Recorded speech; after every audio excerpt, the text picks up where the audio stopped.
Hello, and welcome back to Everything's Political Podcast. I'm your host, Junius Williams, and today starts a new series called The Power of Music. Can't believe this is episode 1 of season 6. Now, here's a little introduction. Power of music. People all over are surrounded by music through family and cars, public transportation, on computers, streaming on the internet. Few of us think of music other than as a source of entertainment or annoyance, depending on your taste. I got somebody across the street on that category, the last one. But true to our belief that everything is indeed political, we now challenge our audience to think about and think beyond the usual and customary. Is perhaps music a source of power and therefore very much political? EPP6 is all about the impact of Black music in our lives. Those of us who have experienced the power of music, we know that it can bring hope, provide a strong sense of identity, bring relief from the unpleasant, give release, which turns into joy, offer exposure to new and untried stuff, provide friendship, love, and introduce new skills way beyond the notes on the scale. With all that in mind, we want to offer a new perspective on the necessity to have music in our lives and to focus on how our institutions, especially schools, should pick up on what is occurring organically to further ensure that everybody benefits. Does the music give us hope, direction, a strong sense of identity? That's the kind of music I'm talking about. Skills that carry on later in life. For example, practice, friendships, exposure to imagination. All of this in face of systems at play designed to keep us down, off balance, divided, and otherwise compromised. Our musician guests, scholars, and music aficionados will give their opinions about the music in their lives. We're going to focus on the impact on individuals, especially young people, but also on groups, movements for change, impact on American and world culture. So let's get started. Who's your first guest, Lawyer Williams? My first guest is me. How about that? I have a special love for music, a special place in my life, and I just want to explain and share some of this. So here's my story. I'm going to start out talking about my mother, Bernice White Williams. Bernice White Williams, my mother, was a music teacher.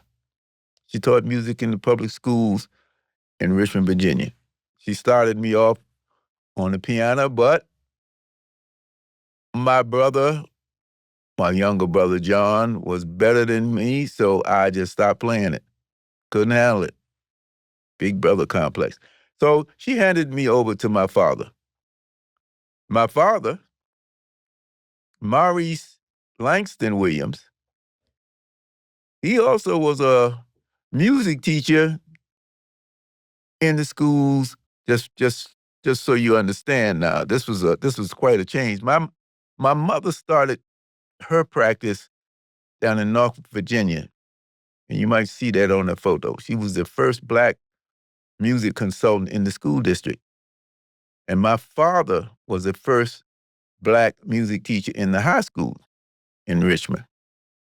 Want you to get that context. He taught me how to play the clarinet. My father's instrument was the violin and vocal. My mother was piano and vocal. Now, I got good, so Daddy sent me over to Virginia State College to talk with and play and practice with and learn from a man named Professor Gatlin. And I want you to understand, this is Richmond, Virginia.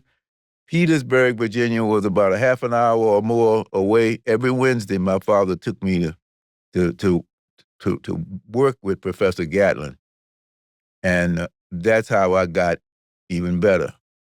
But in the high school band at Armstrong High School, Richmond, Virginia. Juanita Booker was even better than me. Juanita Booker was first clarinet. I was first clarinet too, but she was concert maestro.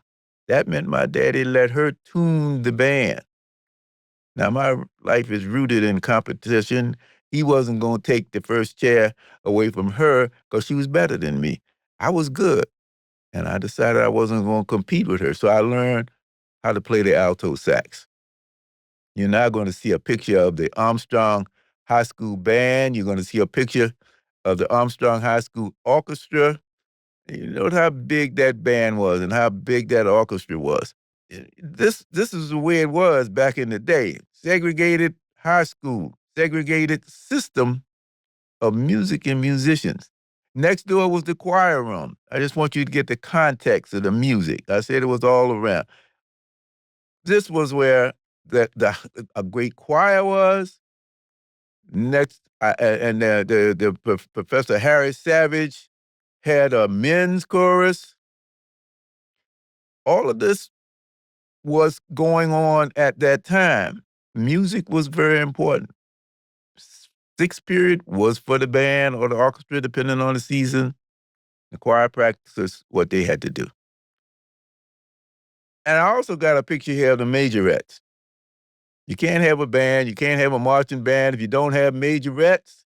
And I like that picture because at least three of those young ladies at different times I was in love with. Problem was I was too shy. Take a look at me. I was too shy, and they never found out I was in love with them. Anyway, back to me and the music. I learned to play the drums.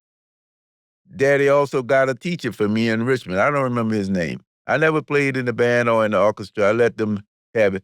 The drummers were a special breed. I could play, but I didn't want to play. I wanted to play my saxophone. Now, when I say a special breed, he got tired of trying to get them to play what everybody else was playing in the band.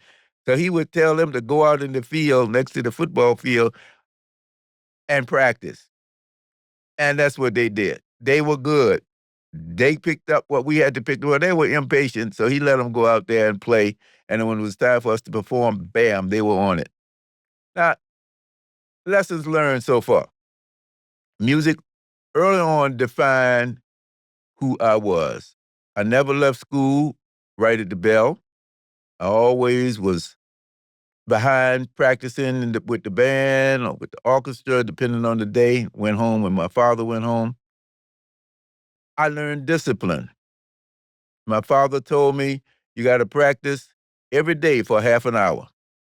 But I want to play basketball. I want to play football. I want to play baseball. Whatever the season was, practice and then go out and play. Now, as I got better, I did it more and more on my own on different instruments because I realized I was getting good. Number 3 lesson, music challenged the narrative of white supremacy. I forgot to tell you, I think I did tell you that this was segregated Richmond. I wrote about it in my book called Unfinished Agenda, Urban Politics in the Era of Black Power. And I'm going to just share this little bit. I'm not going to read a whole lot, but because I did write it down and I took time to edit and re-edit it. This is the social and political context of music.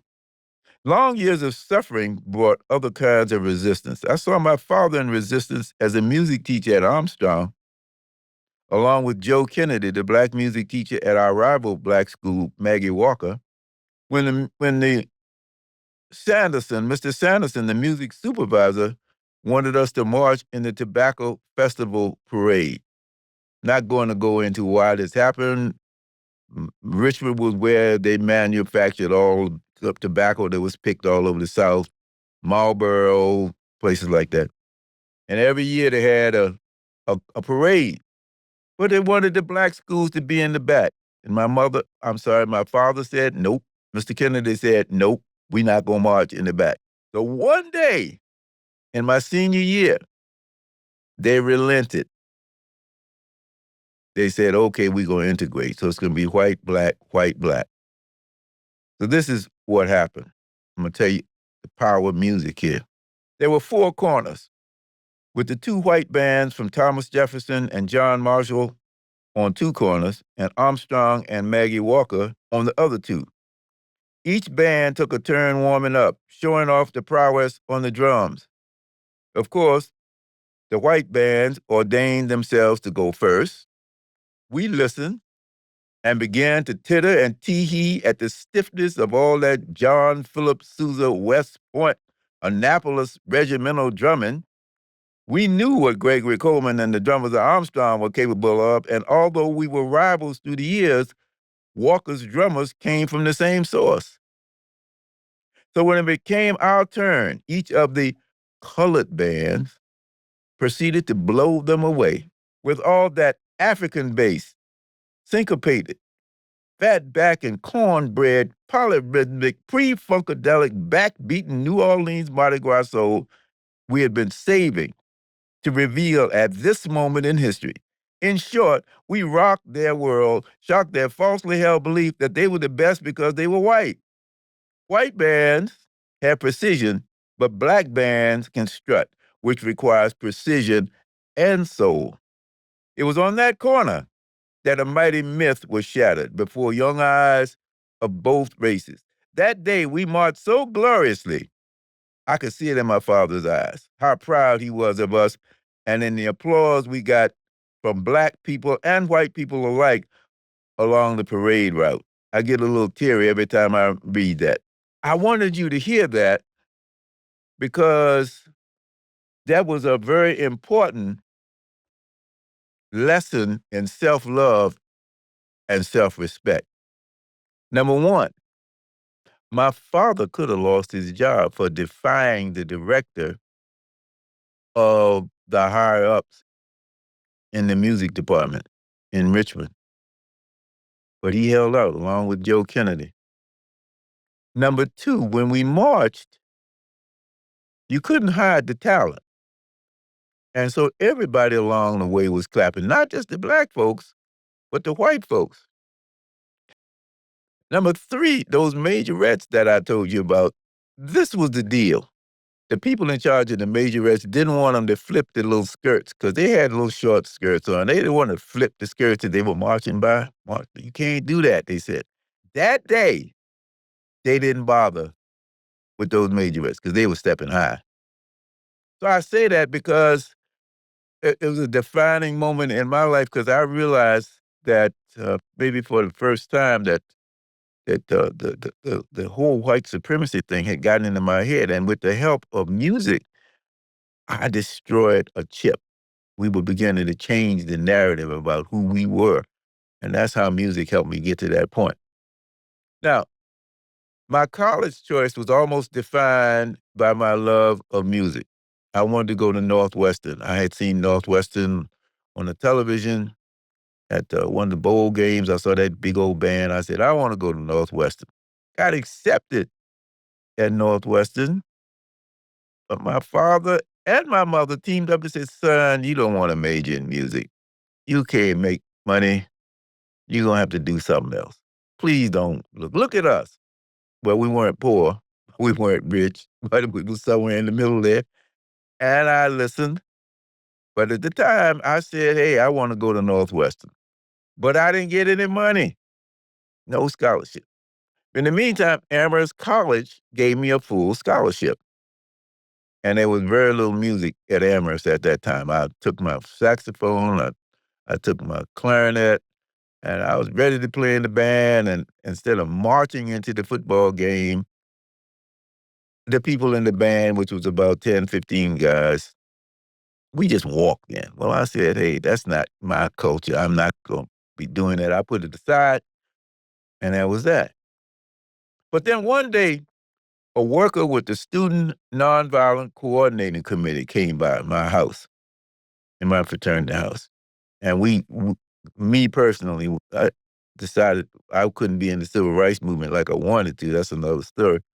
But I could let these guys come up and stay with us to get a little rest and relaxation. So Carl Johnson came by with a harmonica, and he started playing it.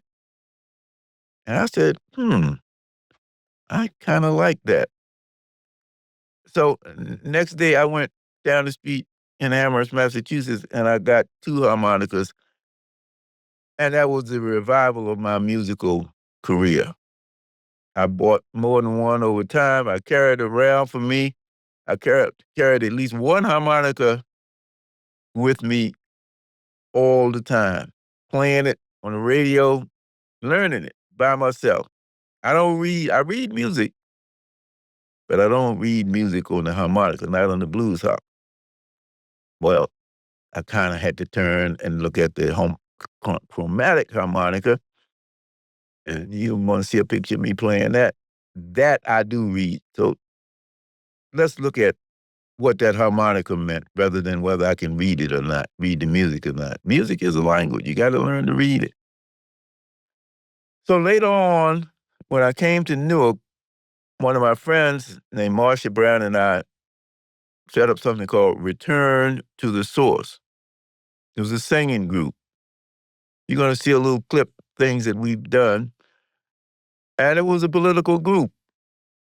We were singing freedom songs. We were singing songs with that kind of message because we wanted people to return to the source, to understand that here was always a moment when we could cast a shadow of freedom, the belief in freedom somewhere.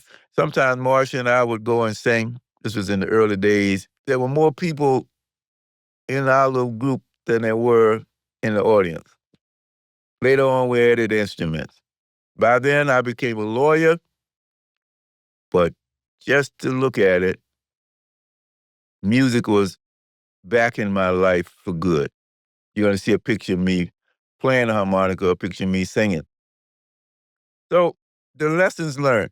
Music is essential to my identity. I think of myself as a blues man.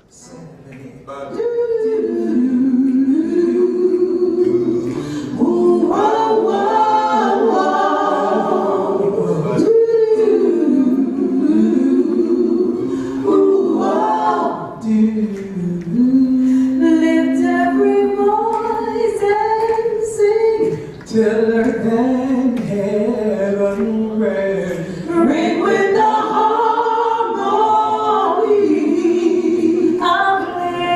of liberty, and let our rejoicing rise with the listening sky, and let us resound loud as the rolling steam. Roll, sing a song of the faith that the darkness has taught us. Sing I started out one day just sitting in with a man named Clarence, Frogman Henry. I played my chromatic harp with Ellis Marsalis, who was the father of Wynton Marsalis, all kinds of people all over the world, different countries, built confidence in who I am as a person, as a musician, and it's been an outlet for my creativity. Now you're saying, what does that have to do with me? This is a series about people just like me. And we're going to talk about how music has impacted us individually, make life-changing moments possible, but also how music impacts us as a people collectively. Music propels music for change, like the civil rights movement. You're going to hear from some of the people on that level. Music helps people cope with overwhelming conditions, like folks who came to the North on the Great Migration. And more recently, folks who had to repair during the hurricanes in New Orleans. You're going to hear from people who understand the power of music in church. Music charges religious worship, and I'm talking about gospel music. Music is just what many young people need today, and they tell us this all the time, to make their lives so much brighter and clearer. And music makes the world a much happier place from blues to hip-hop and beyond. So I'm an advocate. That's what this is all about. We advocate here. If you don't have music in your schools in a meaningful fashion, people are missing something. Everybody wants the kids to take the test. Well, fine, we can take the test. But people might want to take the test and do well if you give them something that they really can hang on to. A part of my upgrowing, let's go back to Richmond. I told you about Armstrong and Walker High School. These were the two rival black high schools in Richmond. There was a network of those bands across the state. We were in competition with one another, but then there was I.C. Norcom in Newport News. There was Booker T. Washington in Norfolk. There were the black high school. And each one of them had their signature of music. And each one of those, if you ask those people one at a time what the music meant, they would share some kind of story that, like I've just told you. You can't do it if music is just a little bit of something sprinkled in. First of all, young people need to learn about the music itself, learn how to read it, learn the different instruments, learn the kind of sounds. I love the music that people produce with less, but let's have young people have an opportunity to practice music with more. So that's my hidden agenda for this. And music makes the world a happier place. So come on back and visit us the next time when my guest will be a homeboy of mine from Richmond, Virginia, in Goma Hill. He went to Walker. I'm going to give you a little balance. And Goma's going to show you one more time where music has taken him. In the meantime, keep your eyes wide open, and everybody go get just a little bit political. Everything's Political Podcast is sponsored by the Center for Education and Juvenile Justice with a grant from the Terrell Foundation. It is produced by ABF Creative with lead producer Shirley Rejoice. Our theme music is by Anthony Ant Jackson. If you like this episode, please subscribe to the Everything's Political Podcast on YouTube, press the red button, or on Spotify, or wherever you get your podcasts. You can also connect with us on Facebook and Instagram. See you next time, and remember, stay political.